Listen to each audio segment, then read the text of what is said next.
public education in Vermont. Couple quick logistical things. I know we're a few minutes past.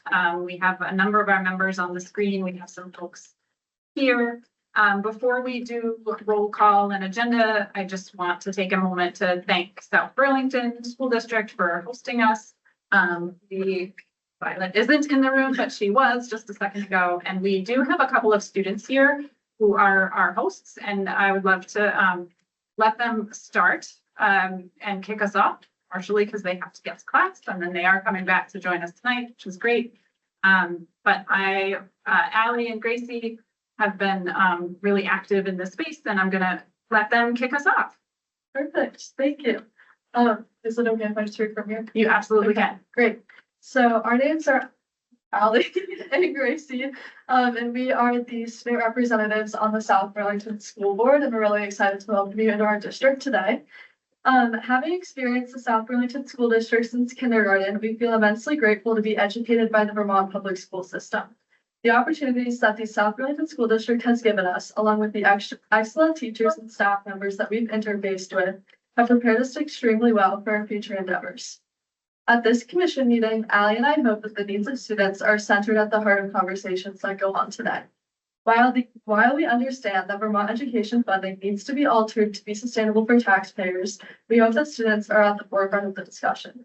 This means thinking about how both academic support and rigor can be bolstered, what education changes will mean for the day-to-day experience of students, what aspects of current Vermont public schools need to be kept to ensure a quality education. Further, we challenge you all to think about how you can engage with a diverse group of students to broaden your understanding of the needs and preferences of students across the state currently. While speaking with Commission Chair Megan Roy about ways the Commission can accomplish this goal, she brought up the Quality Committee that some of you will hopefully be working in today. We hope that this committee will strive to deeply understand the experiences of all students in Vermont, including those in both large and small districts, those on IEPs, those wanting more academic rigor, and those taking advantage of state-funded programs such as early college and technical programs. Allie and I hope to sit in on the Quality Committee's discussion today to understand how the Commission defines a quality education. Finally, thank you for all your hard work spent on navigating this complicated topic. We're really appreciative of all the careful work you've done to thoughtfully change our education system. Thank you. And we also have a statement from Zoe Epstein, who is one of the school board representatives, a student representative. Hello, my name is Zoe Epstein, and I'm a junior at Champlain Valley Union High School. I've also been a student representative on the CVSD school district for the past 2 years. Unfortunately, I was unable to attend this evening, so Allie is going to read a short blurb for me. Students are the heart of education, yet their voices are often left out of the decisions that are shaped their learning. I believe that students deserve a seat at the table, where policies, curriculum, and school experiences are designed with them, not just for them. By fostering collaboration between students, educators, administrators, and decision makers, we can create an education system that is more inclusive, effective, and empowering for all. Through this process, I have learned a simple but powerful truth. Students care deeply when they are given the knowledge and the platform to contribute. Time and time again, I've witnessed how informed and empowered students become when they understand the decisions that impact their education. When students can see how policies and budgets shape their experiences, they don't respond with apathy.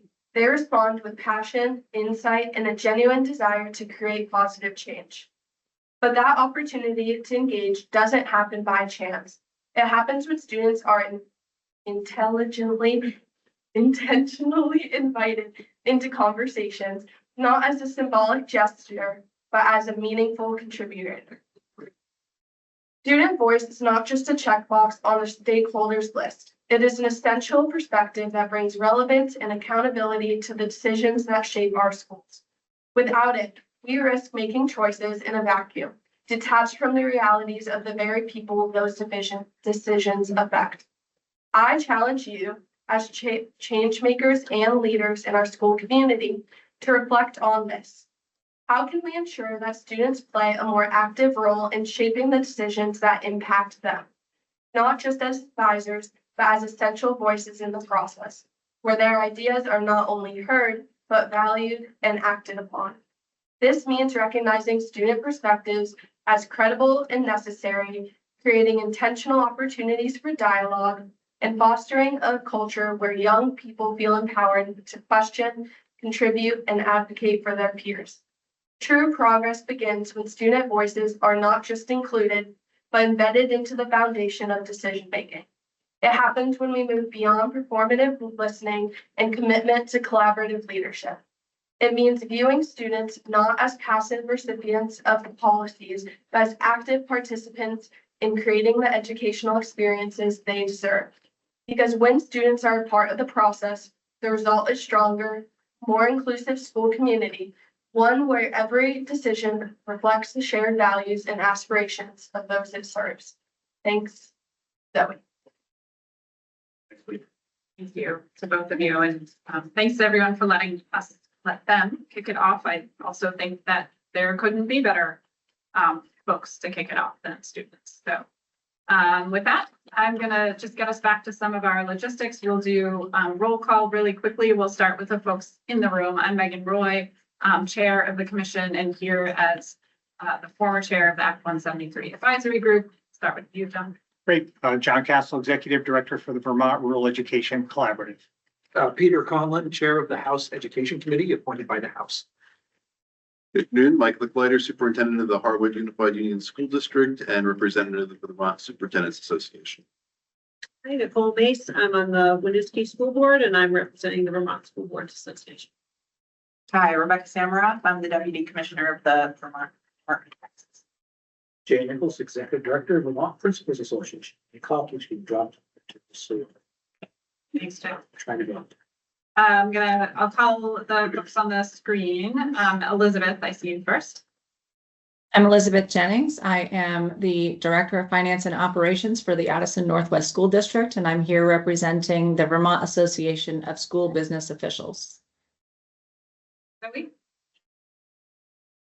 Hi, good afternoon. I'm Zoe Saunders, Secretary of Education.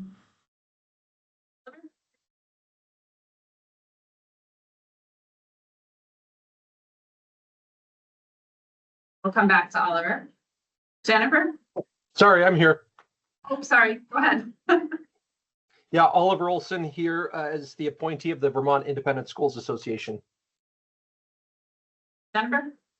Hi, I'm Jennifer Deck Samuelson, Chair of the Vermont State Board of Education. Let's see. I think that might be. Did I miss anyone else? I think Anne is not on the call right now. So.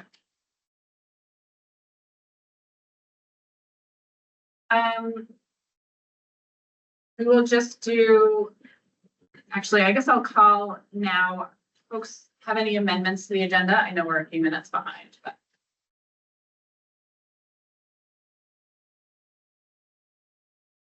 Yeah, Zoe, go ahead. Hi, good afternoon. Megan, I was wondering if I could just address the questions and concerns regarding the U.S. Department of Education's recent request for the Title VI certification. Yeah, do you want to do that before we kick it off, or do you want to make a motion to amend the agenda to have it as an agenda item? I'd be happy. Jay just made the motion to add it to the agenda. Second. I'm Rebecca, second. Thank you. All those in favor of that amendment? Aye. You opposed? Aye. Great. If it works, so we can just move on to that, and then we'll do meeting minutes approval and then move on to public comment. Does that work? It works. Thank you for the opportunity. Also enjoyed hearing from the students to open the meeting. So thank you, Chair Megan Roy, for creating that intentional opportunity for student engagement and making sure we're keeping all of our work focused on what we're here to do, to support an exceptional student experience. The students reflected on the importance of values, and I want to make sure that I'm very clear in my statement that in Vermont, we value diversity, equity, and inclusion. And we will continue to support efforts that promote inclusive learning environments where students feel that they belong and teachers feel safe teaching their content. The reason I think it's important for me to start there is because there's been a lot of questions around some of the recent directives from the U.S. Department of Education. So I'll share a little backstory and provide an update on where we are as a state in our response. On Thursday, we received a directive from the U.S. Department of Education to reaffirm our compliance with Title VI, which is the Civil Rights Act of 1964. The state of Vermont has always been in compliance with this law in receiving and administering federal funds. The concern to this request is because there's been a lot of divisive political rhetoric from the Trump administration over the last several months. That rhetoric has been focused on dismantling diversity, equity, and inclusion, and really positioning DEI as something that is unlawful. I want to be very clear that the certification that we received is in reference to the federal law. It does not reference an existing executive order regarding diversity, equity, and inclusion. It is our position as part of our initial legal review of the certificate that Vermont is absolutely in compliance with Title VI, as we always have been, and that we're very supportive of continuing our practices of diversity, equity, and inclusion. The Agency of Education has been working closely with the Attorney General's office in reviewing this directive and ensuring that the state of Vermont provides a response that provides the maximum legal and fiscal protections for our districts while still ensuring that we are promoting and celebrating the Vermont values that we all share. Our intention as a state is to submit a cover letter that is very clear in our interpretation of Title VI and clearly articulates the ways in which we promote diversity, equity, and inclusion. We already have heard just in the last couple of days fears from educators and leaders and community members, and I want to allay those fears. The stance of the Agency of Education is continue to support the field in creating inclusive environments. We have heard specific concerns about whether or not schools will be able to display Black Lives Matter flags or the Pride flag, and absolutely those practices would continue. Also, there have been questions around our ability to celebrate, historical months and teach about racism. All of those things are absolutely going to continue in Vermont. So I want to be very explicit around that. Also, in terms of context, other agencies have been requested to provide assurances in different forms. I think what our legal counsel can expand on is that the current request for our agency is actually very much wedded to the existing federal law. It does not reference the executive orders, which makes it in many ways more straightforward for us as a state because we have always been in compliance with those federal laws. But we do understand the fear and the concerns that are emerging because of the really divisive rhetoric. I want to be clear that that rhetoric is intended to create fear. It is intended to create chaos. It is intended to create censorship, and we will not allow that to occur in Vermont. And so I want to just open that up with absolute clarity that we are in compliance with Title VI, which provides important federal resources to our schools. And we absolutely support diversity, equity, and inclusion and will continue to do so. I will provide a statement today in coordination with the Attorney General's office to make absolutely clear our position on diversity, equity, and inclusion. We also, when we first provided the update to the superintendents on Friday, invited them to office hours where we we will make sure we're clear and intentional about communicating the interpretation and the state's next step to protect federal dollars while also continuing to celebrate what really makes Vermont very special, which is really the approach of a relentless commitment to make sure every child feels loved, valued, and celebrated for who they are. I imagine there are a number of technical questions that you might have. I do have joined with me on the call our legal counsel at the Agency of Education, Emily Simmons, should there be specific questions, and do hope that the written statements we'll be providing will help to provide clarity and shed light on the situation. Zoe, okay. I'm not sure that, I guess I should have asked for clarity around this. I don't know that the Q&A portion needs to happen as part of this meeting, although commission members, do you have any real concrete questions? I'm just sensitive to, we have kind of a lot on our agenda. This is. Yeah, understood. And I just wanted to make clear that I think this is so core to who we are as a state and will really factor in to our conversations around the future of public education, and just wanted to make sure we're giving those assurances that the agency stands to support and really affirm our position on diversity, equity, and inclusion. I do see that Emily Simmons is online. If there's anything that maybe you'd like to expand on for more of the technical view, as you've really reviewed this in further detail and coordinated also with other states. Actually, Emily, before you jump in, sorry, Nicole actually does have a question. So why don't we start with that?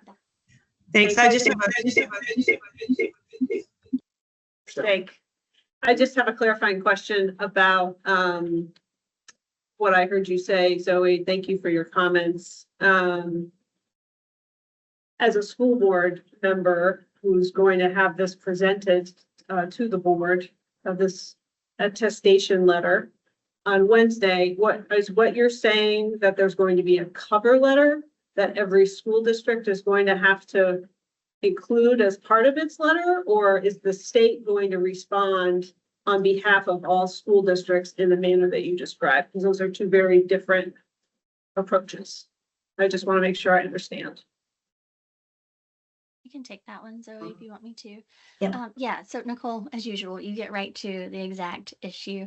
Let us clarify that in other written communications rather than preview that here to create confusion. But I agree with you that those are two different approaches. And I think Zoe and I would say we're going to take the approach that we view as most protective to our school districts and their ability to continue to access funding as they should. Thank you.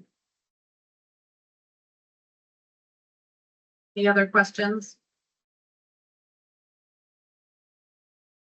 I just heard from NEA's Office of General Counsel in DC that they sought a temporary restraining order this morning and got it. And the USD DOE is walking it back.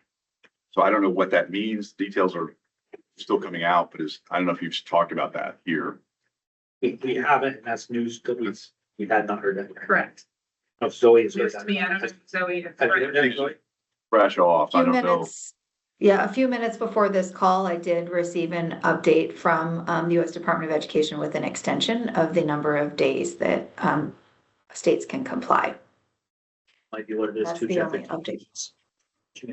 Definitely a fast evolving Yes. situation, which Yes. makes it very difficult for individual school districts to be on top of, obtain their own legal guidance about. So I appreciate the fact that the state is stepping up and is taking a lead in being very clear that in Vermont, we do not discriminate. And so we don't need to go through this exercise. And unfortunately, this may not be the last time that we're asked to engage in this conversation. So this gives us a very clear opportunity to document and articulate our position as a state. Thank you. Jennifer, go ahead. Thanks. Yeah, I would echo the, I think it would be helpful to the extent that instead of leaving it up to districts to consult with their attorneys as to whether to sign that certification of compliance, if it were more clear from the agency that this is really requesting a certification of compliance with federal law no mention of the executive orders, and Vermont has always complied with that. Because I feel like that would kind of cut to the issue that might reduce a lot of the panic that I'm getting in a lot of emails from concerned people. Thanks.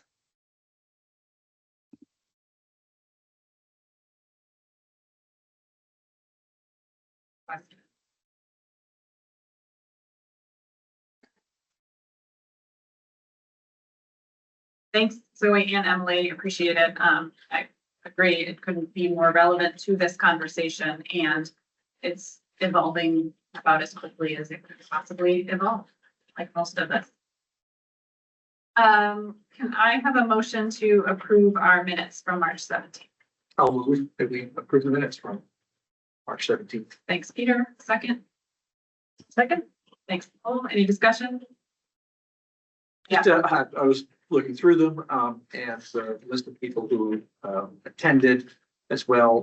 There are just random phone numbers listed, which may not be one. Thank you. I assume it was just sort of pulled off the Zoom. Gotcha.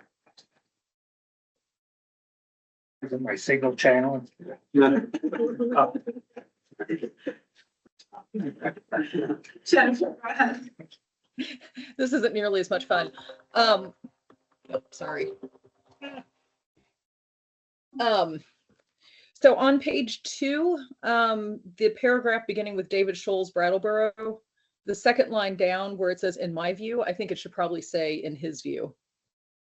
I would just make that suggested correction.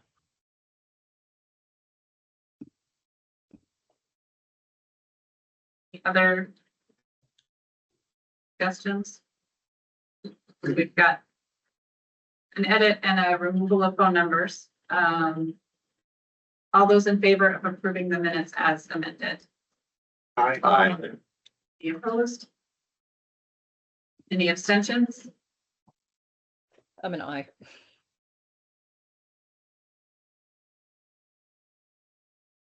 Do not need to do a roll call since everyone was an aye. The minutes are approved. Okay, so we are a little bit behind, but we will give our full time to public comment. So as folks who are familiar attendees, we will do public comment at both the beginning and the end of the meeting. We also have a public input session this evening. So if you are interested in addressing the commission, please raise your hand. We usually alternate in the room and out. 2 folks in the room. And so if you are on the screen, also just raise your hand and we will put you in the. You go ahead, I talk all the time. And just kind of a reminder, public comment is an opportunity to address the commission. We likely can't answer questions or go back and forth, but we will take comments into consideration.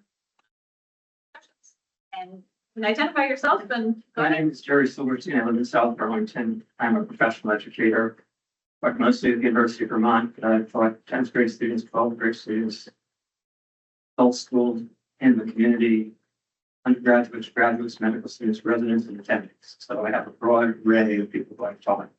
I'm not sure what you want to hear from the public at this point.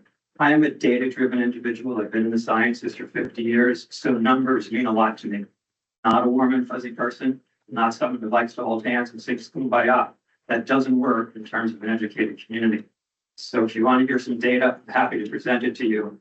If the goal of the public input is something else, I'll just keep quiet. It's up to you. The purpose of public comment is to provide comment that you think is important to the commission. I would say it is limited in time, especially if we have several folks who would like to make a comment. So if you, I'll try to be brief. If you want to read more of my thoughts, last week I wrote a 3-part commentary in Vermont Daily Chronicle on education in the state of Vermont. And you are welcome, sorry to interrupt, to send that to us, and I will also forward it to the commission and make sure that it's on. Okay, so I'll give you a brief synopsis. So most of you know the NAEP scores are not something to be proud of. Vermont, in terms of 4th grade math, 8th grade math, 4th grade reading, and 8th grade reading, would have scored in terms of the other 50 states, 34th, 18th, 32nd, 24th. Utah, which spends 170% less per student. They spend $10,000 per student versus Vermont's $27,000 per student as of 2024. Utah's ranking is for 4, 3, 7, and 8 on the NAEP scores. So those tests are doable. If you want to ask the question, are standardized tests a fair assessment of student learning? As someone who's written hundreds of tests, taken dozens of standardized tests, the answer is unequivocally yes. If the test is well written, the test writers understand what students are supposed to be learning, and students know how they will be assessed on the exam. Then a standardized test is an excellent measure, and study after study shows standardized tests are excellent predictors of future student success. So do not discount standardized tests. Those are the NAP tests. Now let's also mention Vermont has the second highest spending per pupil of all 50 states. Okay, and it has the lowest ratio of pupils to staff of all 50 states. 4.4 to 1 versus 7.45 to 1. You can get that in Agency of Education publications.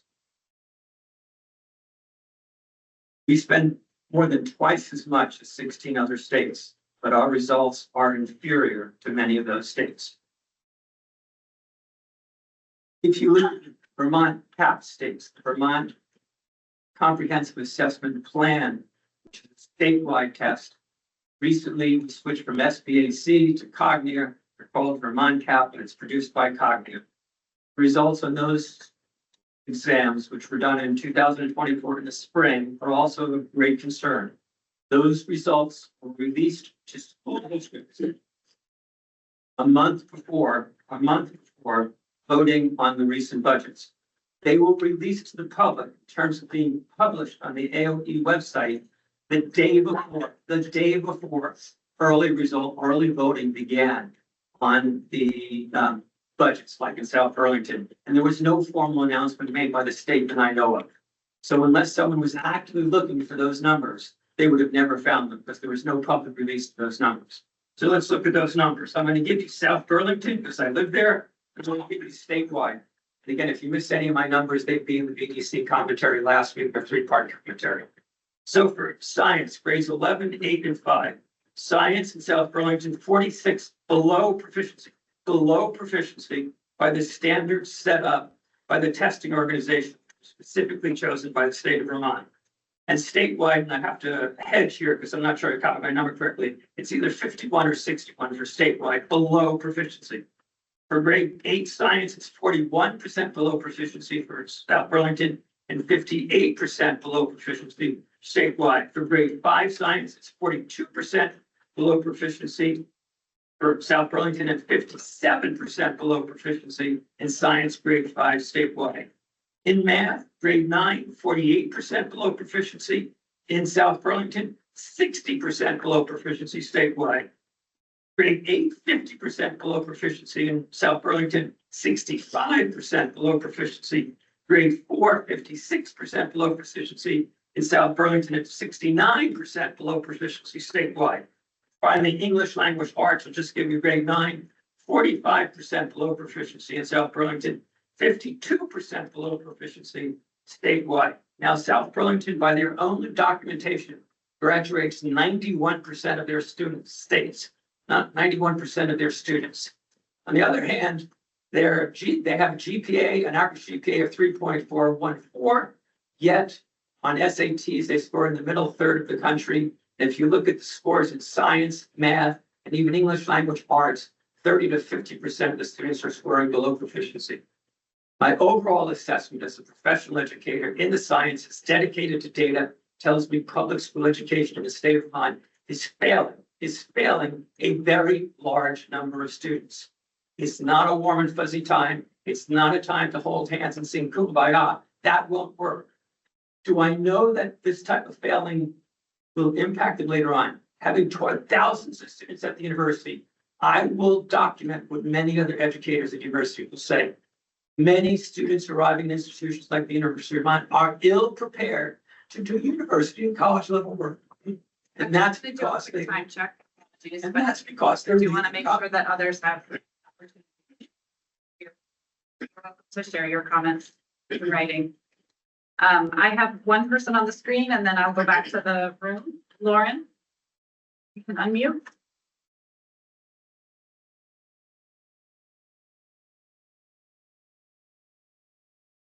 Lauren, I think you might be talking, but you're still muted. Oh, how do can you hear me now? Oh, hi. Yep. Laura Miranda Rim. I'm a resident of Norwich, former school board member, and I founded a nonprofit focused on students with disabilities.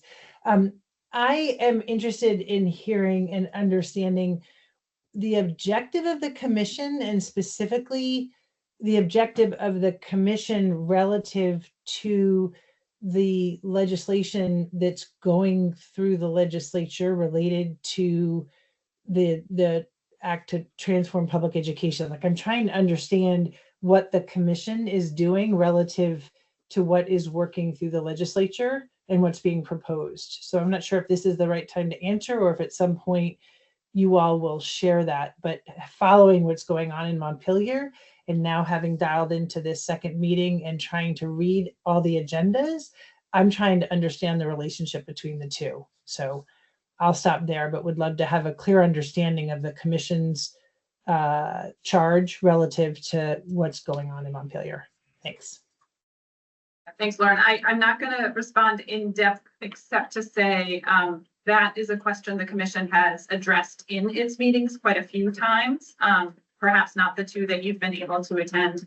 And it is an relevant, active question. I think to some extent when we move forward into talking about our work plan in a few minutes, I think we'll be able to lend some clarity to that. So if you're able to stick around for that part of the conversation, I think that might help for sure. Ken. Okay, thank you. Thank you, Madam Chair. Good afternoon, everybody.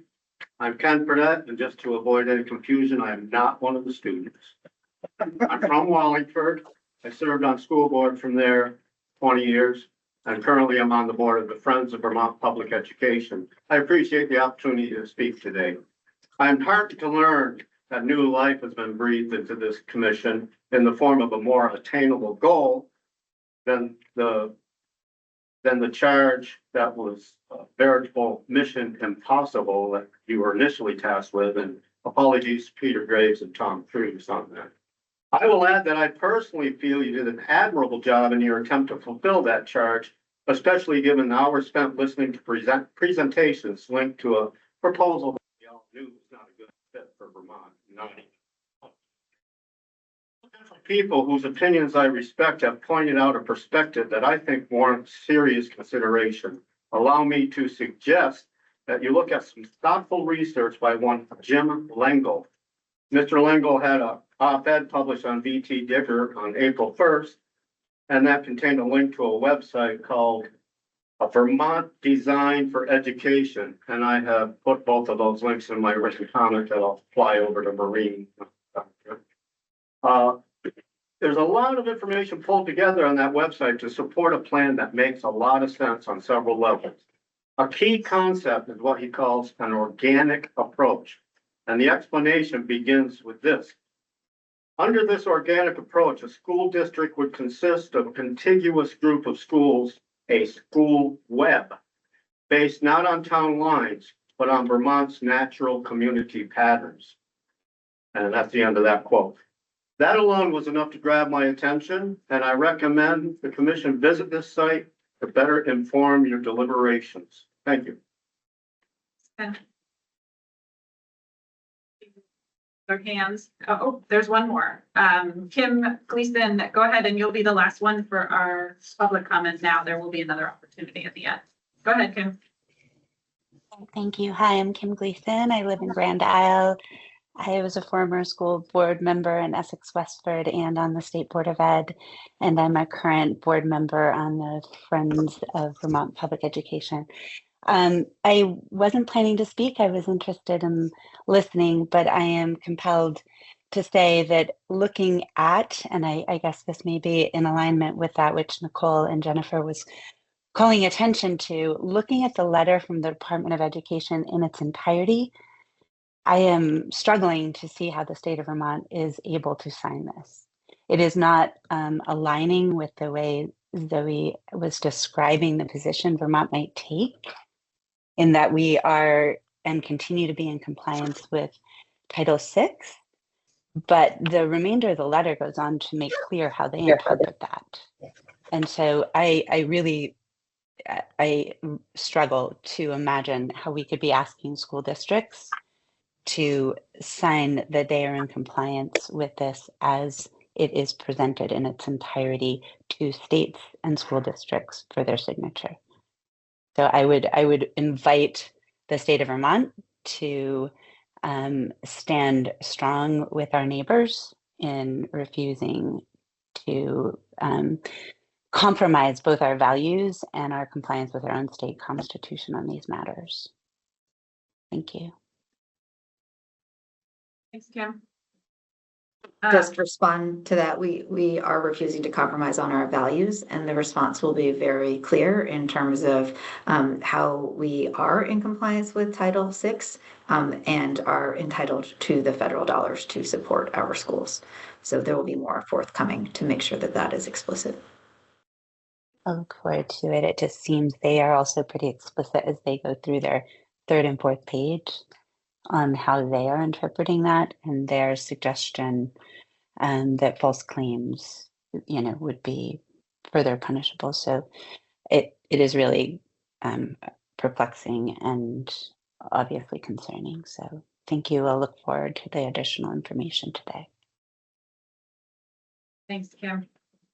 I would just offer, and I think this is an ongoing conversation that the commission has had, which is what is its role in this sphere as we talk about education transformation, but also this, the recent directives, the confusion around that and what we stand for is absolutely relevant to our work. And we are not a decision-making body. So there's an ongoing tension about those two things as we do our work and try to be engaged in that sphere because we represent a lot of really important voices and have the potential to bring those voices in. It's also been confusing for the public about what's our role, what is the agency's role, what is the legislature's role. And I think I am speaking on behalf of the commission. The commission has of its guiding principles, one of them is equity, and we have spent all of our conversations around making sure that whatever solution, whatever recommendation we come to, equity is at the forefront. And that to us means that every single student in our system is able to benefit from the education. And I think that's an important statement to make. I also think we can get lost in sort of the back and forth of this current debate, and we don't have all the answers at our fingertips. So I hope the folks listening don't hear our moving on as a signal that we don't think this is a really important conversation, but just more that it's not a conversation that we're equipped to have right now at this moment. I appreciate Zoe kicking off with this, and I know there's a lot more to the conversation. So, Megan, I also just might add that we probably should be prepared that it will be a topic of conversation in our public engagement. Absolutely. Thank you. Okay. So with that, I'm going to move us to a very logistic piece, and then we will do some updates. The logistic is at the last steering group meeting, I asked the steering group to consider appointing a vice chair. Logistically, because there is at least one meeting that I know I can't come to in April. It's also just long-term a part of our structure that probably makes sense. My recommendation was that the vice chair be a member of the steering group simply because our commission asks the steering group to direct our work. And so I would like to entertain, if I could, a motion to affirm the steering group's recommendation of Nicole Mace as vice chair. I will make that motion and just sort of say that probably should have done this a long time ago. You have been carrying the burden solo for a long time, so I make the motion with great appreciation to have Nicole Mace be the vice chair. And I'll second that, and I appreciate the checks and Nicole sent us. How come I haven't gotten these? Yeah, that's entirely misguided. Thank you. Any discussion or questions? All those in favor, by saying aye. Aye. Any opposed? Hearing none, motion carries. Thank you. And thank you, Nicole, for being willing to Thank you for all you've done to keep us on the straight and narrow.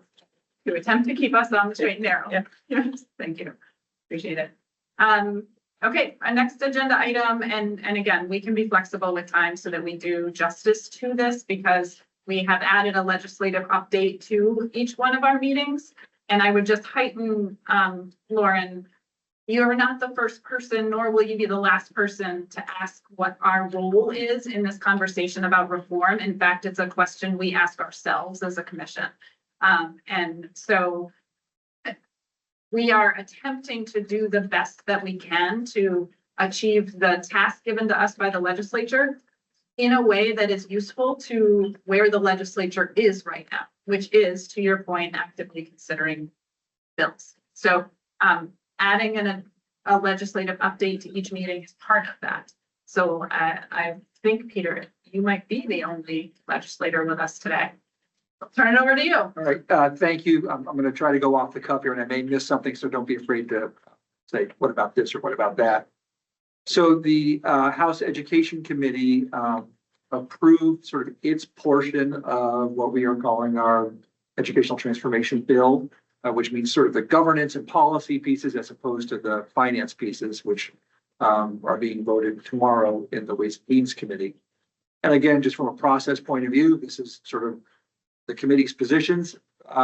Where, it needs to move out of the House and to the Senate committees for more review, and out of the Senate, and then probably to a conference committee. And then if we can get it all the way there to the governor, he will approve it or veto it. So it's a long path. So as I sort of talk about what's in our bill, just for the public listening, that doesn't mean that that's exactly what's going to happen. So ours, specific to the commission, probably two big things. As we have navigated sort of plans and ideas at the speed at which we're moving and the speed at which the administration is proposing and the speed at which the commission has been operating, we feel we've come up with a good proposal to essentially refocus the commission on with a slimmed down, sort of less broad menu of options, mostly sort of for the commission's sake to look at governance and some other areas which I think are probably well reflected in our committee structures being proposed, while at the same time putting sort of under the commission a group of 5 non-voting members who would be the school district boundary subcommittee, whose role would really be to present the legislature in January up to 3 options for reduced number of districts and sort of a greater scale statewide. We put this sort of under the commission for 2 reasons. One, very simply, the commission has a budget and there's money available should they need money. But more importantly, because it could work sort of so well hand in hand with the public engagement process that we're embarking on, and sort of Vermonters can respond to what they see as their sort of their vision for how our structure is set up in the state. So part of the legislation calls for the subcommittee to work hand in hand with the public engagement efforts of the full commission. But otherwise, it does work somewhat independently. Meanwhile, within the charge to the commission, it has been slimmed down significantly to really focus more on kind of state level governance, but also to really focus on the governance in general through the public engagement process. So that's part of the bill that we are coming out with. We have basically recognized that it's hard to move fast on this. I think the governor would like to see us moving much faster, but just the process of drawing district boundaries itself needs to be done thoughtfully, carefully, with people who really know the state, really know the sort of the school system writ large in Vermont.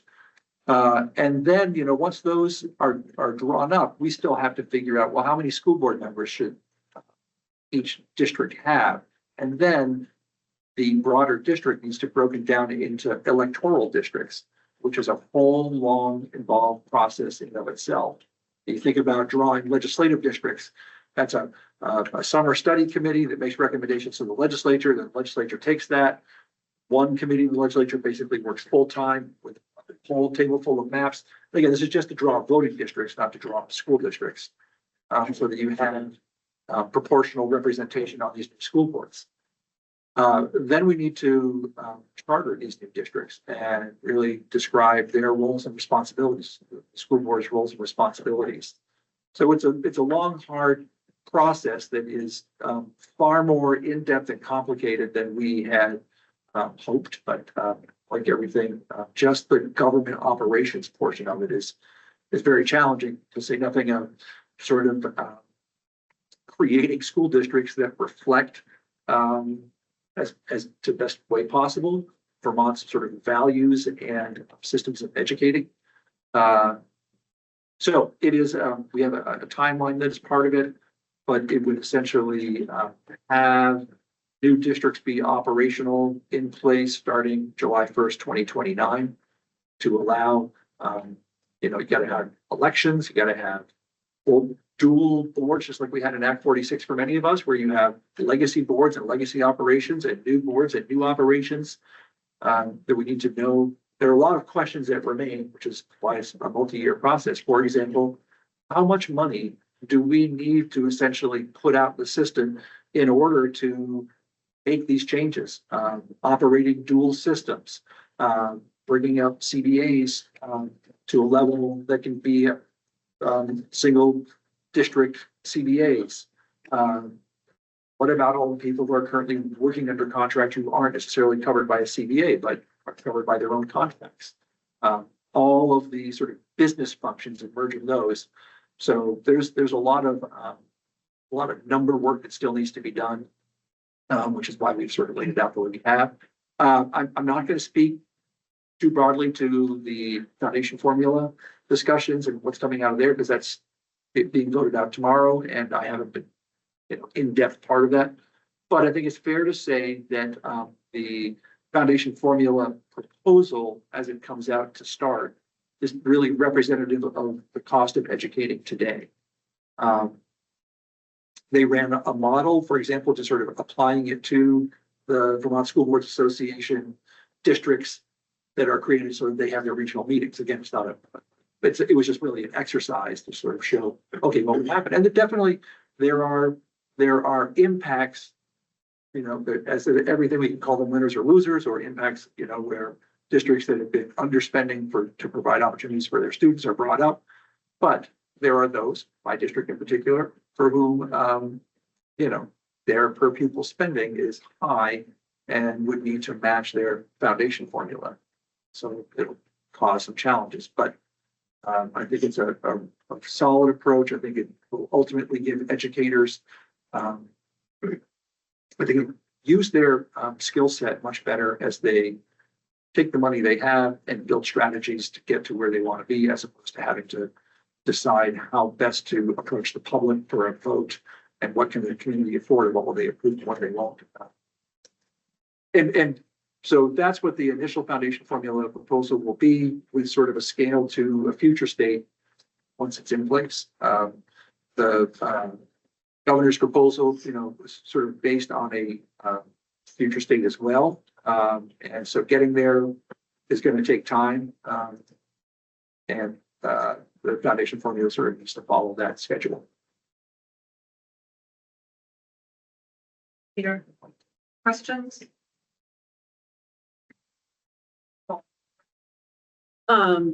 Is it a fair characterization to say that while there's not agreement on the timing and sort of, whether the boundaries get drawn in a committee room versus a committee, but that there's general consensus on a package that would move us to, district consolidation mandated by the state of Vermont, foundation formula, which would be a significant change to the way we fund, And, in terms of quality, having more standardization of things like graduation standards, calendar, those sorts of things. So I think it's important and we've wrestled as a commission in terms of like, where do we focus? And I think it's important both for the commission and for the public to understand, is it a massive chasm and Lord knows where we're going to end up, or there's general consensus around some form of a package emerging this session that will address governance, funding, and quality. Yeah. Is that your sense? So the answer, I would say is yes. I often talk about shared goals among sort of all of us, depending on where you're coming from. And that being, building scale as a way to both bend the cost curve and to provide more opportunity for students. A lot of that sort of state standardization that you talk about as well. And to recognize that we do have a lot of redundancy by having so many central offices. And I often will just talk about Addison County, where we've got sort of 3 high schools, 3 central offices, 3 middle schools, and that we probably could do just fine with 2 and 1. But there's really no way to get there because everybody involved on sort of let's call it a voluntary basis is busy every day putting out fires. And then sort of this mandated broader governance structure will be able to sort of move us there faster. But so I would say to your point, yes, shared goals, details there are going to be some differences. I have more of a comment, and I appreciate the timeline that the House has laid out.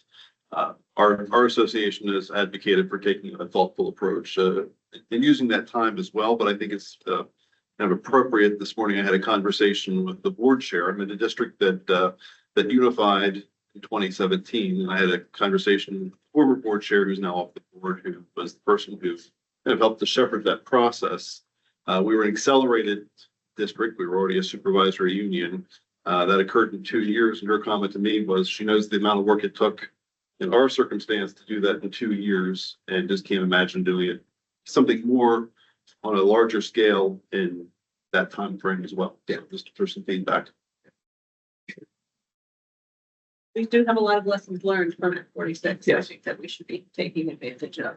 So all the little details. You can't just wave a wand and we have new districts. It's a lot of details. I would just add too, while I'm waiting for others to have any questions or comments. I think that we've received the question quite a bit of time, quite a few times.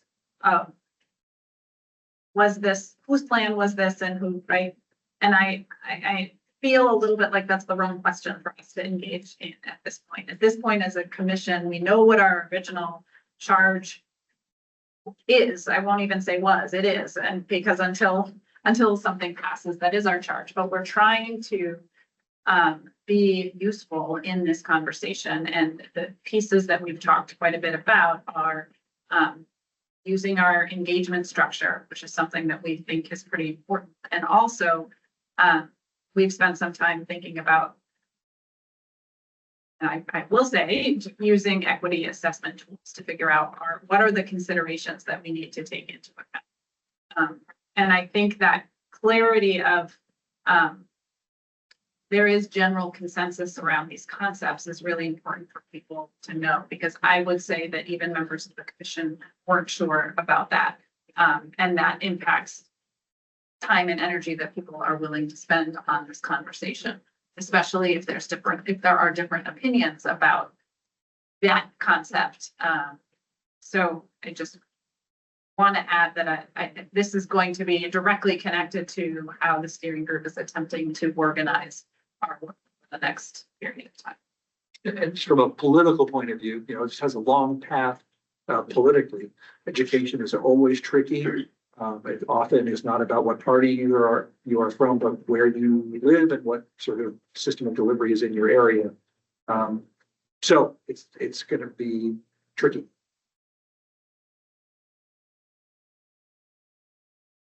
I guess I can just weigh in real quick. I'll just say from our perspective, the EPA's perspective.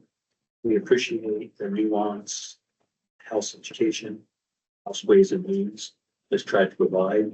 And although we may not agree with everything that's in their plan or will ultimately come out of their plan, they've been very good about taking testimony, about hearing different viewpoints across the state of Vermont and trying to build a plan that's something that hopefully we can use as a tool going forward, even if certain details have to be changed down the road. So I appreciate the openness for which your committee, for Chair Kornheiser's committee, has welcomed feedback from people and been really attentive to try and do this right. So that's appreciated. I want that to be. And I think you'll see that continue, if we can get a bill into the Senate. Yeah, thank you. Well, and I would just pick up that to this question of, well, what's the purpose of the commission? I think the commission has a voice in developing its own opinion and recommendation about what you just said, Jay, right? So there's the House approach, and there are other bills on the table, or at least being discussed about not about a quicker and a different way of drawing the lines. And so this commission does need to have an opinion about that. And that is how we would be engaged in that process. And so even members of the public this morning said, you know, what's your role? I believe that's part of our role. And that's part of why we're trying to organize ourselves this way. So that the commission may be able to get to a point where it says, here's what we think about this. And it may not. The commission acts as a body, and so it will decide if we collectively have an opinion. But that is how we are trying to go forward, because BPA has a perspective, VSA, VSBA. It is possible that the commission will have a shared perspective, and we're trying to organize our work to get that way. And again, if I could just add, you know, even if the legislature were to draw lines and then adjourn, those lines need to be colored in. And I really believe that the work of this group will really help guide that come January when we have the color inside the lines. Any other questions, comments, thoughts around legislative updates?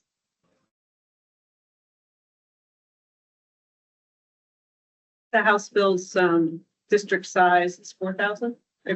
We have asked the subcommittee of the Commission on the Future of Public Education to bring back up to 3 proposals with a minimum of approximately 4,000 in each district. But you also language that it says, to the extent practical. Yes, absolutely, yes. Yes, I suspect John might have some comments about how many students can actually exist in a district in some of these parts of our state.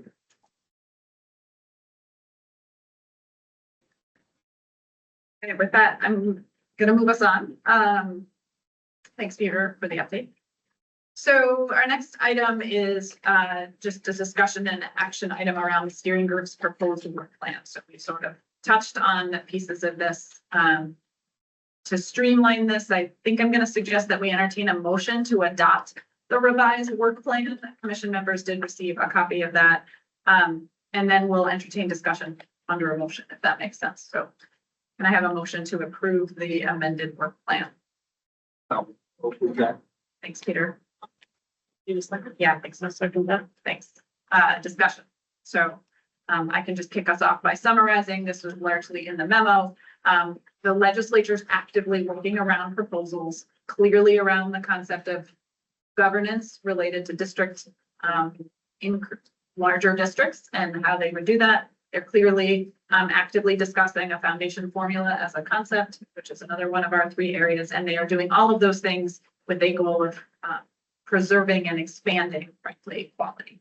And they want to use the commission to engage the public throughout that process and to generate recommendations. We also have a guiding principle to use an equity lens when we make our recommendations as a commission. And so the steering group is proposing that we begin again our subcommittee structure. This was a way of organizing our work way back in September that the commission felt had merit. And then we focused our time on our short-term report. So the steering group is proposing that the commission re-engage a subcommittee structure and plan our meetings with time in those committees to do our work live while we are here. It is really difficult to get 13 people to meet outside of these meetings. And so dedicating time in meetings to work, we would create a cadence where we break into subcommittees and then we have a committee report out at the end. And those committees would fall under governance, funding, and quality. And the steering group also made some suggested committee appointments based on just members of the finance committee in particular, and then just people who have been active in the various conversations. So steering group members, happy to have you expand on my summary and then just open it up.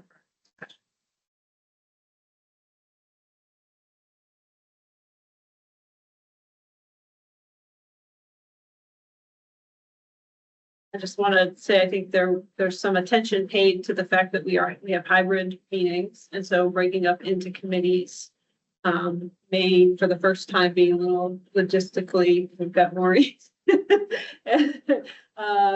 ready to help with virtual breakout rooms. But the concept is that you'd have some folks in person and some folks virtually, that we have the ability to create virtual committee spaces that would sit with the folks who are physically present, and that those discussions would be recorded. So if you wanted to be in two committees at once, and you can pick one and potentially access either detailed notes or reporting after the fact. So trying to balance certainly the need for transparency and accessibility, but also the need to use our time very effectively, because we're bringing folks together to meet. Let's get down to it.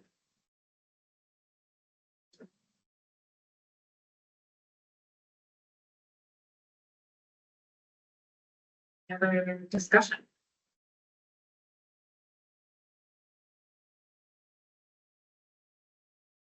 Go ahead, Oliver. Yeah, thanks, Megan. So question on the quality committee. Part of that committee's charge is to look at choice. And I was hoping you can expand upon exactly what that means, because that could mean different things depending on the context.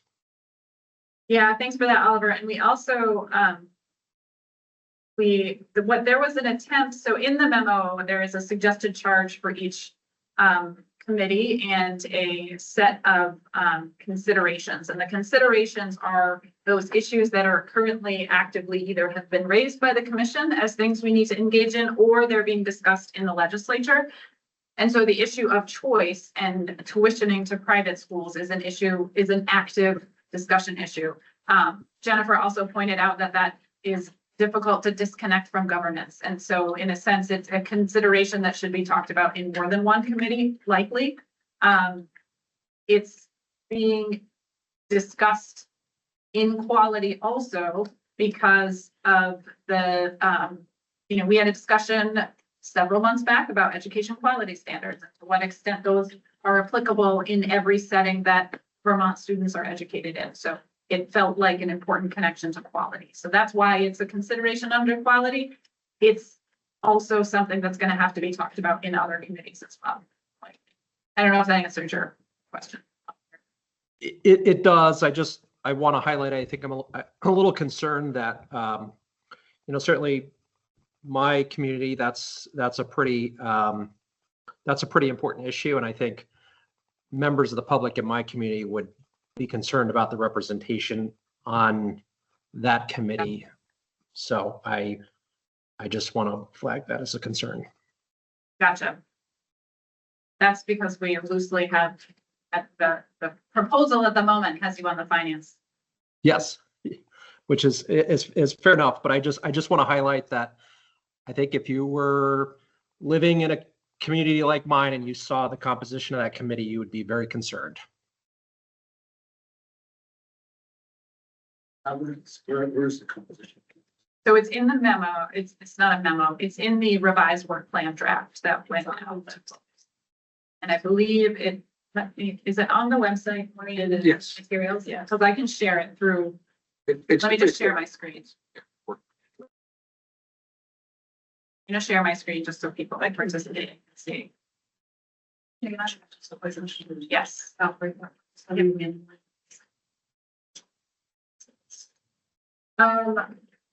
Is it possible to allow them to self-select on teams? Probably not. Don't want to do that. Or the one we put them here. I'm gonna propose, and this is with the caveat that this is a clunky way to do it for the first time, and we recognize that, but there's not an inordinately large number of members, and I wonder if they could just unmute and ask when we get to that point. So. Sorry, it's taking me a couple of clicks. Actually, just gonna share this version, just my Google Docs version rather than try to. That way, Jay, everyone is looking at.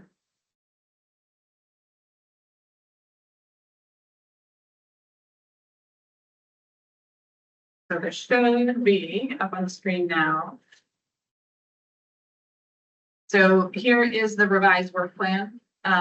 It's a little bit hard to see for those of you because it's very texty, but this is what the commission received in its agenda materials. So the governance subcommittee, John, Peter, Mike, Jennifer, my name's in parentheses on all three just because that's generally how it works. For the chair, the proposed charge for the governance committee is to use the framework, which I'll talk about in a second, because that's pretty relevant to the conversation. To analyze key considerations for redistricting to between 5 and 20 plus districts. The reason why that number was picked is because we just want to acknowledge that there are multiple plans being proposed. Everything from the administration's plan of 5 to, if you look at the 2,000 to 4,000 range, that's what gets you to that upper number. So I just wanted to explain why that is there. The considerations will address the commission's 3 guiding principles. And then where it says use the following concepts currently being discussed in the legislature, that's where we try to surface the various discussions. So that is what the governance subcommittee would be looking at. And under governance is also redefine statewide leadership roles and responsibilities. So that's a state board role, the agency of education role. The finance subcommittee, you'll see the charge has a similar cadence. We will use the same framework. This time, this is centered around transitioning to a foundation formula, and that is because that's clearly a proposal on the table in the legislature. And then there's some language in here about concepts that have been actively discussed for commission members who've been listening to that testimony. These are all things that they've been weighing. The quality committee would use this framework to analyze key considerations related to education quality in the context of changes to governance and funding. Here, there are a number of concepts currently being discussed, everything from class size and how that's related to instruction, school size, choice, calendar, graduation requirements. I would just elevate our students that we've heard from so far, and we will hear from again. This is interested in all kinds of quality conversations. Sorry.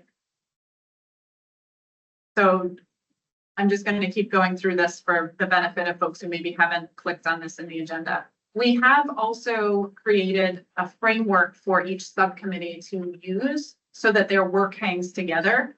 And this integrates 2 of the tools that were discussed at our last meeting with Afton Partners. Afton shared an equity assessment tool. The state of Vermont has an equity impact assessment tool. This framework allows us to surface considerations that are uniform because they're all relevant. So this framework that's referenced in the committee charges talk about what is the policy, what is it trying to achieve, what underrepresented or underserved populations might be impacted by the policy, how would they be impacted? So there's a series of questions. And the proposed agenda cadence for the commission just spreads out our time to focus on those questions. So each committee will move themselves through this work, but ideally we would be somewhat scheduled so that we can end the legislative session or the decision point of the legislative session with something to give back to the legislature in terms of recommendations. That's how this was designed. So maybe I should have started with that quick overview.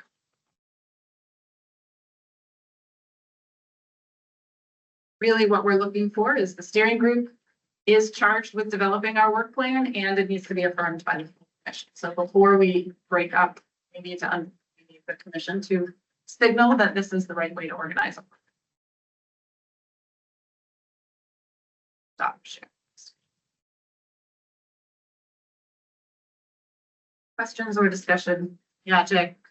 So any, for lack of a better word, recommendations that would come from any of the subcommittees, go back to the committee as a whole Yes. for improvement by the committee as a whole. Yes. Okay. Thank you. And we have two different mechanisms of creating that. The first one is just after every meeting, we will rejoin and report back. And that could just be a status of what we've talked about, or a committee may say, we are ready with our recommendations. We need time on the agenda as a whole. So that's how that would. And yes, the subcommittees do not act on any recommendation would come back to them. I think we had a discussion at the steering group level. You know, again, not wanting to recreate processes that are already happening in the legislature. We had received the different equity impact tools from Acton, and feeling like this is the space that these kinds of targeted focused questions on some of the equity issues associated with these major reforms aren't necessarily being surfaced, and at least not in this way.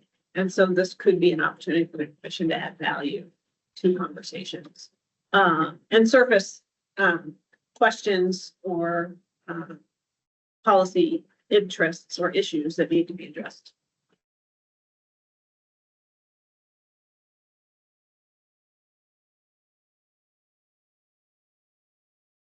We have a motion on the table to affirm the revised work plan and committee structure. To vote on that motion? So moved. Thanks. Oh, yeah, we already got that. Yeah, I think it's on the table already. We did. Yep. Oh, Just sorry. saying aye. We're ready to vote. All those in favor signify by saying aye. Aye. Aye. Any abstentions? Hearing none, the motion carries, so thank you. And we are remarkably not just on time, but ahead of time. So I'm actually going to recommend, it's about 2:20. What we will do now for the next hour is move into these committees. Just as a logistical, I'm going to go through a couple logistics here, and then I'm probably going to recommend we take about a 10-minute break while we figure out these logistics and open up rooms. Moving forward, when we are in person, I'll just acknowledge hybrid meetings are imperfect, but we're going to remain hybrid because we think it's important for those who want to listen in to be able to listen in. When we, in the future, our hosts will have separate spaces for us to break out into.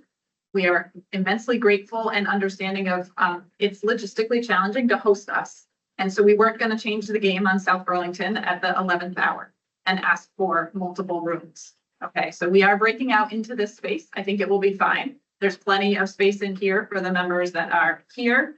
And those on the screen in a second, Maureen will open up breakout rooms so that commission members who are joining us virtually will be in a virtual room with whatever members are here. Members of the public for today, if you are interested in dropping in on one of those conversations, there will be a chance during this short break to ask to be put into a committee room. Just going to acknowledge that there's 3 committees that are all going to be in this space. And so you listening from the screen, you may hear a lot of chatter. You are still welcome to listen in. You may choose to log off and log back on during the committee report out section. That really is up to folks on the screen. Just wanted to put that out. We will get better at this. And I also would just acknowledge that our goal in doing this is just to do our work in public. That is our purpose. We are a body doing its work in public, and we have a structure for more engaging public input. So we just recognize that that is not usually satisfying in that meeting, and we'll have a public session. We have one tonight if you are available, but we'll also have one. So, That was a lot of logistics. Oliver, go ahead, and then we'll take a break. Just a technical thing, because we just created formed these committees. If I'm hearing you correctly, the committees are going to go off into their own separate spaces and hold their own meetings. We are all, These two are- they are breaking into groups right now to do work under this warned meeting. And as Okay, they, I just want to be, clear that we're still meeting as an entire committee, because technically, I don't think, now that we've created these subcommittees, they can't meet without having warned their own meetings. So I think just to be clear, we're still meeting as a full commission. We're just breaking into work groups. Work groups, yes, Yep. that are all accessible and open to the public. Yep. okay, so, it'll probably take about this much time. So if you are wanting to tune in, we should start our work group discussions at around 2:35. So we'll open up some, spaces. The folks in the room.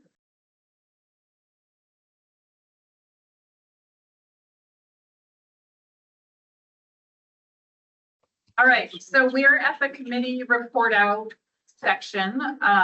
We did not give you a specific prompt as to what your committees would report out on. So because this was up into that structure, maybe each committee could just share how did that work? Does this feel like a viable way to be able to do this work as we move forward in this? Right. I would love for a volunteer committee to go first. I volunteer for Jeff Van. Oh, it's also. Great. So we were the school quality. We had Megan, Jay, Zoe wasn't able to join us, but we were lucky to, I think, incredibly lucky. I mean this, to have two students with us. And so picking their brains was a lot of fun. Listening to them and their experience here in South Burlington is probably different than, say, Danville or Twinfield or someplace in the Northeast Kingdom, but hearing their voice nonetheless was really, I would just say, makes the day for me. So we had a good conversation about class size. Does matter. And also matters who's in the class. Student performance abilities do matter. So weighing that as part of the equation is really important. But there are some opportunities of achievement of scale when opportunities for students. So we talked about that a little bit. So that's something. And then we talked about mixed grades in high school could limit opportunities, oddly, because if you had class size averages, you had a Latin 3 and Latin 4, as they do here in South Burlington. The question is, they mix 3 and 4 to get optimal class size. But then if you're a junior and you're in the 3-4 mix and next year is not enough, are you falling off the cliff? Is Latin timeout for you? How's that work? So I know that the terminal class concept of the House bill will allow for it. The question is whether South Burlington would want that. So that was a school decision. It's kind of cool. School size related to classes.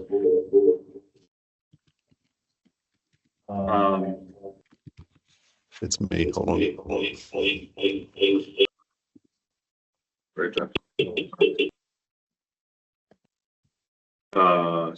We talked about school size and it's related to class size, but also school construction.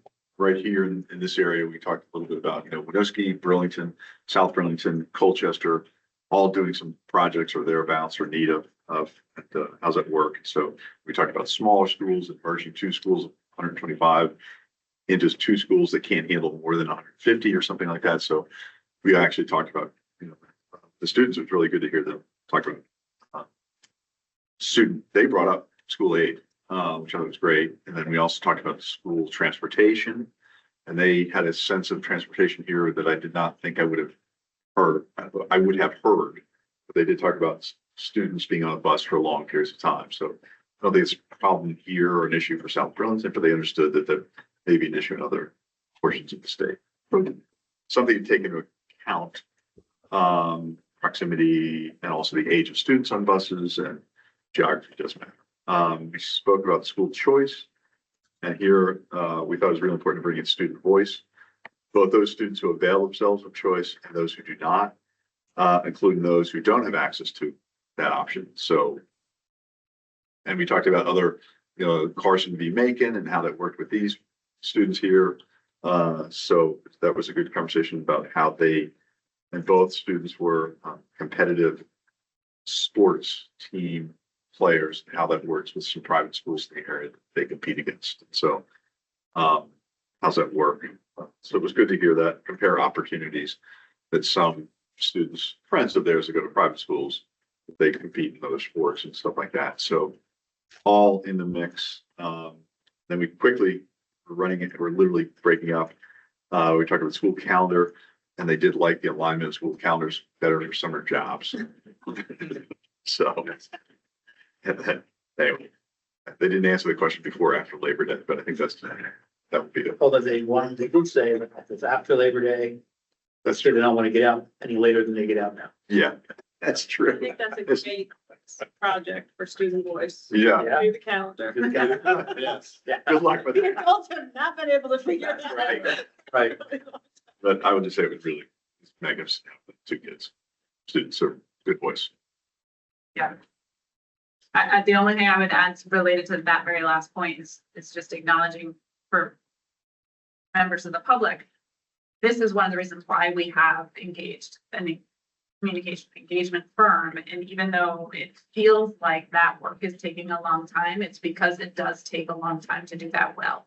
And one of the things that they'll be doing is designing input sessions for students to bring more than just the super active and engaged ones into the work. And we want the active and engaged voices, and we also want the other ones. So just kind of part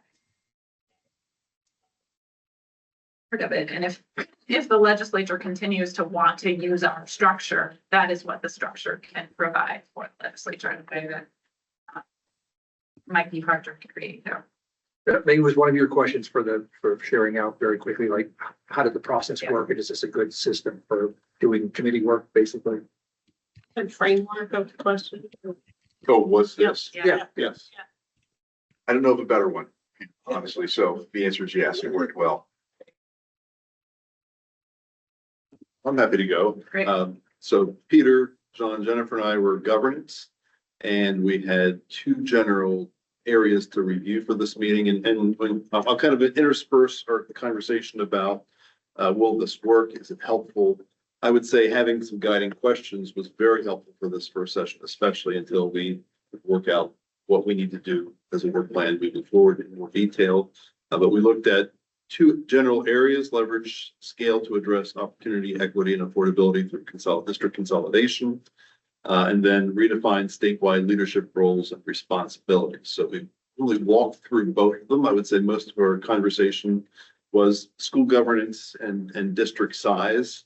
Our policy statement really is find ways to have fewer and larger districts to the number one, bend the cost curve. I think that's one of the biggest challenges, and that's one of the things we've heard over and over again. One of the reasons why this committee and this issue has come forward because of costs, but then also to build more equity opportunity for students. So they were the two areas that we discussed. We spent a lot of time talking about the different proposals, talking a little bit about the House proposal, since we have Representative Conlon in our group, and really going through talking about who will be impacted, try to discern the different populations. We've started talking about some of the rural populations as those who be impacted, and then kind of went deeper into that, saying it's not just rural populations. Many of us come from what would be considered rural districts, but it's your very more sparse areas. We also talked about urban populations, and some of our large urban populations. We're in Chittenden County. We have Winooski to my right, and also Burlington, and ways for both rural and urban to maintain voice and what that looks like. The administration put out the idea of advisory councils, and we have talked about how could you find other opportunities beyond just an advisory council to engage people, because if you are going to a larger district, many of our SUs and some of our SDs that are small still have a lot of voice in their local community. And if we were to move from, take the administration's proposal of 5 districts to move from our current size to, in my region, that 5 district, or that district would be 47 towns with 5 board members. How do you engage, even if you have a larger number of districts that are smaller size? How do you engage people in that population, in the conversation, so that people still feel connected, especially since that's one of the hallmarks of governance and democracy in Vermont? We spent time talking about leadership roles, and fortunately, we had Jennifer with us and her experiences with the State Board of Education. One is, really define clarity of roles and responsibilities between Agency of Education, State Board of Education, and also to maintain a robust Board of Education focus on rulemaking and the other areas that are within Title 16 that they're responsible for. One of the things we talked a good bit about resources for the state board, and being somewhat new to Vermont, I was surprised to learn that the compensation for State Board of Education members is next to nothing, $50 a meeting. And Jennifer was talking about all the things that are going on nationally and in the state right now, the number of emails that she was getting just in the last hour and her responsibilities. So we talked a little bit about some of the resources that would be needed for the State Board of Education, including independent legal counsel, administrative support, the role of rulemaking, their work with quasi judicial hearings related to independent schools and other processes. But then also brought up the idea that they may have we know they have some duties right now that could be sunsetted. So what are some things that they're doing that are no longer necessary or could be absorbed someplace else? So I would say it was a full hour of discussion. If I missed anything. And I would agree with Jeff. It was a good system and productive talk. Yeah. And the guiding questions, definitely very helpful. Finance quickly. Perfect. So we spent a fair amount of time just making sure we were all understood the different approaches, really sort of the governor's framework and the House's framework, because we don't know of anything in the Senate at this point in time. So just making sure we understood the rough contours of what's being discussed, and identifying what additional information we might need for future meetings. Rebecca has offered to become the in-house expert on all things finance in the legislature for this group, so that's great. She also took notes, which I'm very appreciative of. And I think, the committee focusing on the discussion questions, at a very high level, what is this policy change trying to achieve? I think we all have consensus that the current system, tax equity, doesn't translate to spending equity or equity of educational opportunity. And at the end of the day, doing things differently presents an opportunity to address both of those things. And just to, hopefully move to a system that is it's easier for folks to understand. When we talked about underrepresented or underserved populations, certainly, one of the questions we have is really what's happening with the weights that were established as part of Act 127, and how do they interact with any new foundation-based amount? And many of those weights are intended to reflect the needs of underrepresented or underserved populations. So we talked about multilingual learners. We talked about students living in poverty or communities that have very high concentrations of poverty, and how voice in those communities would be maintained, recognizing this funding system change happens in the context of governance change. I think that was a big theme of our conversation, is how do you ensure that the resources for relatively small or unique populations within those larger districts are actually getting to those students? What's the accountability structure for that? I will just say, I felt like it was one of the more productive conversations we've had this commission process. So structure. And I think knowing what the questions are on the horizon can help us potentially do some pre-reading in advance of that conversation. I think we'd also talk, Megan, about the, possibility inviting experts to come as, join a committee discussion, or that's useful for people to think about too. Yeah, I'll pick up that last thread. Thank you, everyone. That's helpful and super productive. It feels like for the very first time that we've pulled it into that structure.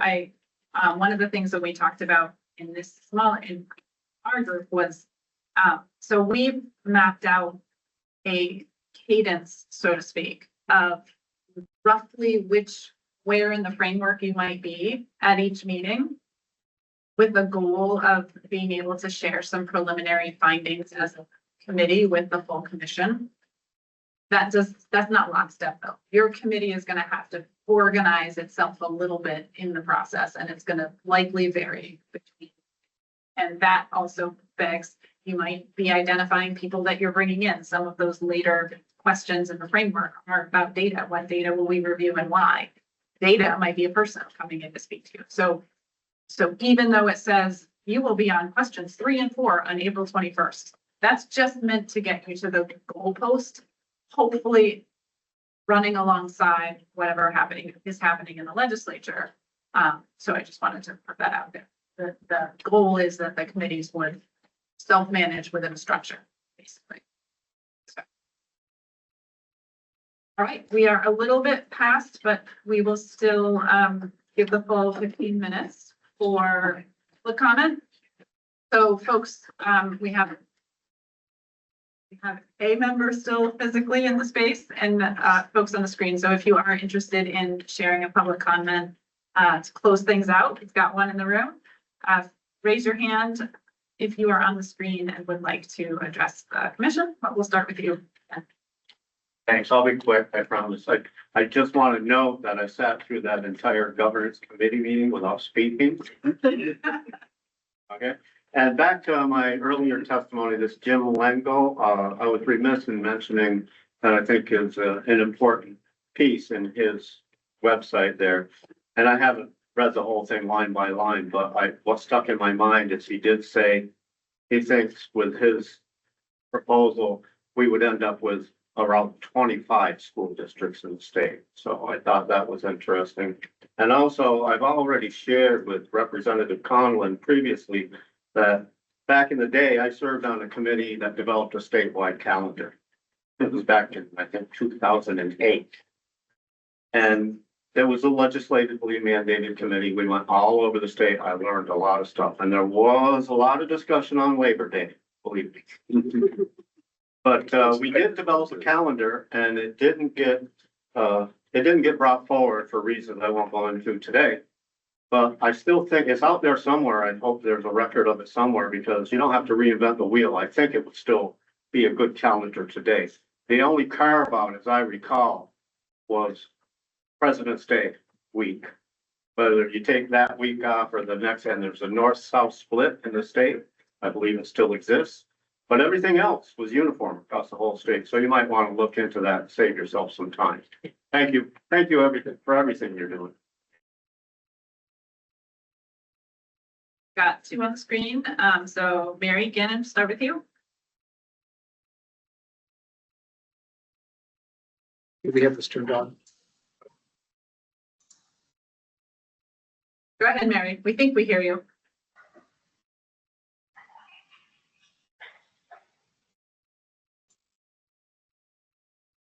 Oh, hearing you, Mary, but the speaker is working, so we can hear something. I'm online and don't hear Mary at all, so it might be a problem on her end. Yep, because we hear you.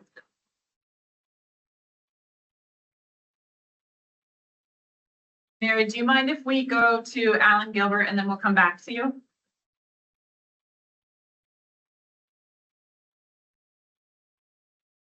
Alan, we're gonna go ahead and let you go, and then we'll come back to Mary.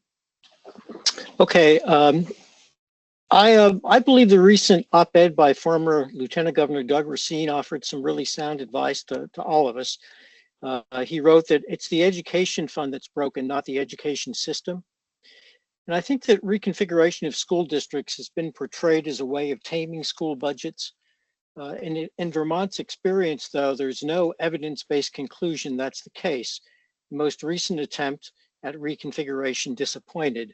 No savings were identified. The legislator who led the bill that became Act 46 later felt hoodwinked. Showing is always more effective than telling. Before making grandiose statewide reconfiguration plans that we don't know whether they will work for our students and save taxpayers money, we should try something else.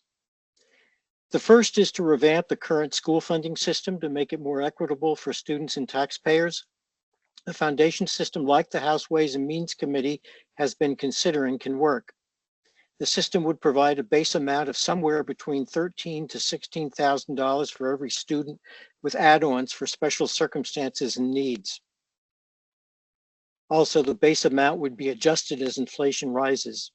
The second thing we should do before any big reconfigurations is to develop new projects we think will save money and better serve our students. We could try a few pilot projects that some districts are already beginning to talk about. Merging and repurposing existing schools around tech centers, for example, or turning rural schools into community schools and collaborating through so-called BOCES sharing models. Before closing any school, an assessment should be done of whether it really would save any money and whether the students there would have more opportunities elsewhere. The information should be presented to townspeople and their consent given through a town vote before a school is closed. Thank you and good luck to everybody as we go through a pretty tough slog ahead of us, I think. Thank you. Alan. Mary, want to try again?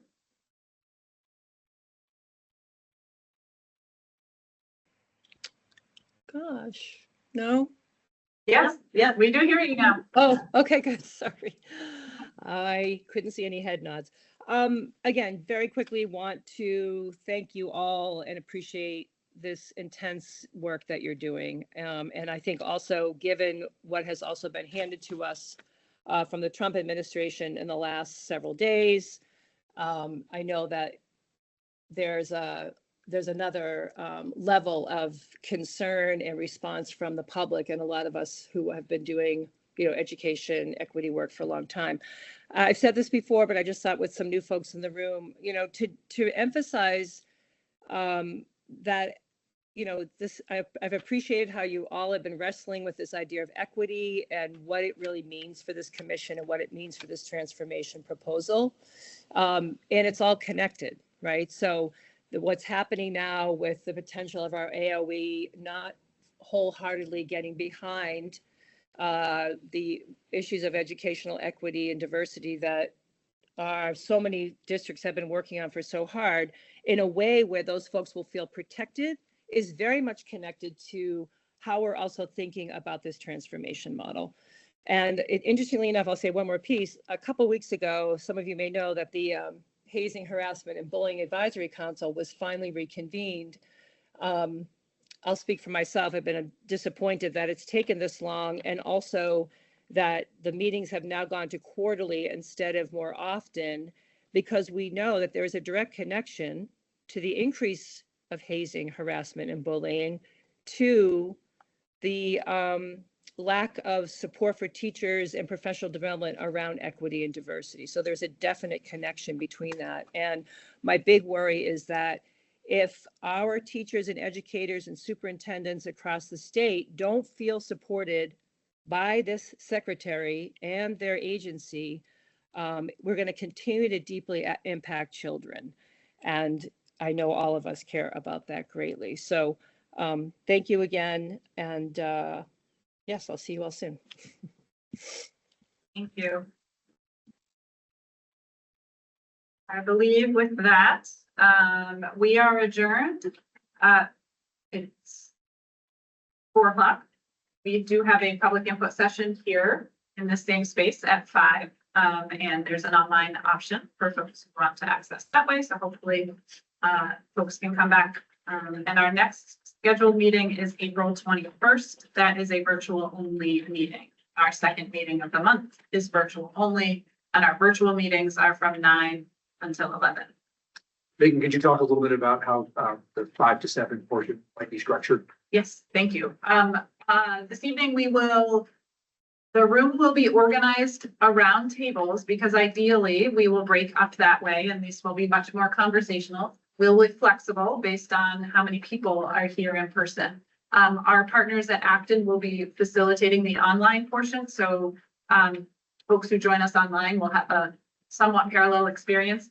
Both online and in person, we will kick off with some information about the commission. We'll introduce ourselves. We'll talk about our charge. We'll try to capture our charge related to where we are right now because it is confusing. It's come up, but we'll try to clarify that. And then we will have a series of discussion-based questions, some more general, some specific to governance and funding. And then we will close with an opportunity for a more general comment if anyone has it, and then we'll be finished by 7. So the oversight construct, because in the past, people on John and I, and Jeff, you're doing that, take it tonight. Since things have Yes, changed. because we couldn't pull anyone, although if Right. someone took. No, one of no, the no, I'm slides, not suggesting that. I think you. More than welcome to jump in. I think you're probably in the best position to do it. I think the vice chair. Yeah, right. I didn't tell her that. He's not correct. I mean, I'm willing to do it in the future, but I have the stuff that I was saying first. Again, there might be a need to accommodate the major topic of the day. Correct. Yeah. I actually would love to pick a couple people's brains about how we might do that carefully and still do justice to what folks come for, but also give some. Like, Some of us some big received an feelings. email from Phil Cherry. I did. I haven't opened it yet. I'm not sure it's gonna answer all of our questions. It doesn't answer No. the questions, but it's something we can point to. We're adjourned. And then we'll be back at 5. Eats.